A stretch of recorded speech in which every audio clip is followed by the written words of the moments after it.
ولا تلمزوا أنفسكم ولا تنابزوا بالألقاب بئس الاسم الفسوق بعد الإيمان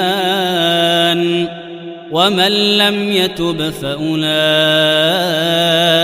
هم الظالمون. உங்களில் ஒருவரை இழிவாக கருதி குறை கூற வேண்டாம். உங்களில் ஒருவர் மற்றவருக்கு தீய பட்ட பெயர் சூட்ட வேண்டாம். நம்பிக்கை கொண்டதன் பின்னர் கெட்ட பெயர் சூட்டுவது மகா கெட்ட பாவமானதாகும். எவர்கள் இவற்றிலிருந்து விலகிக் கொள்ளவில்லையோ அவர்கள்தாம் வரம்பு மீறிய அநியாயக்காரர்கள்.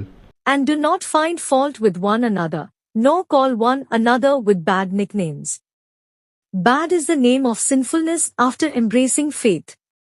If anyone does not repent, then such people are the wrongdoers.